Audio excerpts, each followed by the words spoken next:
पीयूष, एक बार फिर से आपका रुख करना चाहूँगी। देखिए, जिस तरीके से टीबी को लेकर के लगातार चर्चाएं हो रही हैं, हम भी चर्चा कर रहे हैं, सरकार भी चर्चा कर रही है, लेकिन जिस तरीके से लोगों में जागरूकता होनी चाहिए वो जागरूकता नहीं है। और शायद यही हमने शुरुआत में चर्चा की कि एक स्टिग्मा है और स्टिग्मा से बाहर नहीं आ रहे हैं लोग। दूसरी एक बड़ी परेशानी लगती है लोगों को कि कहीं ना कहीं उनको लगता है इसमें खर्चा बहुत आएगा। सरकारी संस्थाएं हैं, लेकिन जहां सरकारी संस्थाओं में लोग नहीं पहुंच पाते वहां प्राइवेट में जाते हैं। तो ऐसे में लोगों को क्या करना चाहिए, क्या नहीं करना चाहिए?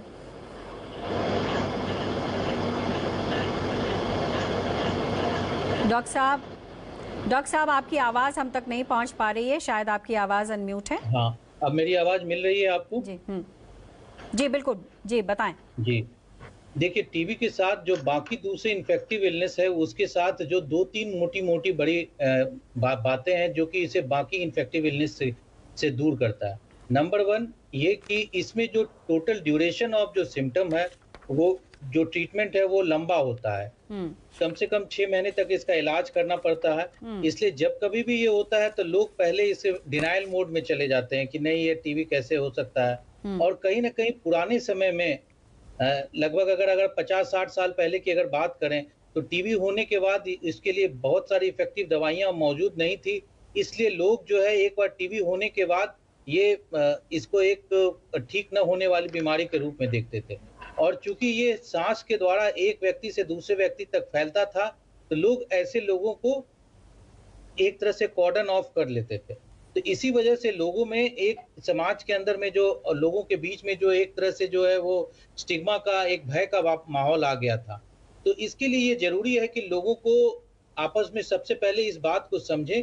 जैसे आपके चैनल के माध्यम से आज सभी विशेषज्ञ यह बात बता रहे हैं, ये बिल्कुल ठीक होने वाली बीमारी है। और एक बार अगर इसका जैसे ये सिम्टम इसका पता चले, तुरंत इसका अपने नजदीक के स्वास्थ्य केंद्र में जाएं और जाकर इसकी जांच कराएं। और जांच कराने के बाद जब तक आपको दवाई बताई जाए पूरा इसका कोर्स करें। तो ये सारी जानकारी लोगों को, सही जानकारी जब फैलेगी तब ये मिलेगा, तब उसके बाद हम लोग इसको ठीक कर सकते हैं। बिल्कुल सही जानकारी और सही समय पर जानकारी अगर पहुंची जाए तो कोई भी बीमारी जो है उसकी रोकथाम की जा सकती है। डॉक्टर पीयूष, और मैं यहाँ एक बार फिर आपसे प्रश्न करना चाहूंगी क्योंकि एम्स एक ऐसी संस्था है या एक ऐसा हॉस्पिटल है जिसको लेकर बहुत ज्यादा भरोसा है लोगों के अंदर। ऐसे में जब टीबी के मरीज आपके सामने आते हैं तो किस तरीके का प्रश्न उनके मन में रहता है, क्या अमूमन कॉमन क्वेश्चंस होते हैं उनके अंदर? क्या आप अपना प्रश्न एक बार फिर से दोहराएंगी? आवाज में थोड़ी सी जी मैं ये जानना चाहती थी डॉक्टर साहब कि एम्स को लेकर जो भरोसा है लोगों के अंदर वो काफी ज्यादा है, लोग वहां सबसे ज्यादा आते हैं। और वहां जब आते हैं तो टीबी के मरीजों के अंदर क्या प्रश्न रहता है, क्या कौतूहल रहता है और आप लोग उसको फिर किस तरीके से डील करते हैं? जी, जैसा आपने ये कहा कि एम्स जो है वो देश का टर्सरी अपेक्स सेंटर है। हमारे पास जो केसेस जो आते हैं वो ज्यादातर रेफर्ड केसेस आते हैं। ऐसे केसेस जिसमें कि मल्टी ड्रग रेसिस्टेंस ट्यूबरक्लोसिस जो होता है, वैसे केस, कई ऐसे केसेस होते हैं जो टीबी के सिम्टम्स जो होते हैं वो नॉन स्पेसिफिक से होते हैं। जैसा कि डॉक्टर साहब अभी बता रहे थे कि जो एक्स्ट्रा पल्मोनरी ट्यूबरक्लोसिस होता है तो उसमें डिफिकल्ट टू डायग्नोसिस केस भी होते हैं। तो कई बार टीबी का केस, टीबी की बीमारी जो है वो लिम्फ नोड के गांठ की तरह वो प्रेजेंट करता है।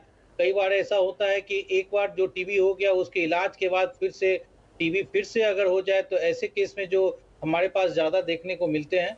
और ऐसे में जब कभी भी पेशेंट आता है तो हम लोग जितने भी जो मॉडर्न जो जांच के तरीके हैं उन सबों का हम लोग तुरंत प्रयोग करके उसका जल्दी से जल्दी डायग्नोसिस करते हैं, उसे प्रॉपरली हम लोग सपोर्ट करते हैं और ये कोशिश करते हैं कि वो उसे प्रॉपर फॉलो अप में रखा जाए और पेशेंट कंप्लीट क्योर हो करके जाए। जी, बहुत बहुत शुक्रिया आप तमाम डॉक्टर्स और एक्सपर्ट्स का, आप लोगों ने कीमती समय निकाला हमारे दर्शकों के लिए। तो इसी उम्मीद के साथ हम ये कोशिश कर रहे हैं कि हर टॉपिक आपको फायदा पहुंचाए और जो भी समस्या है, जो भी बीमारी है वो आप तक ना पहुंचे।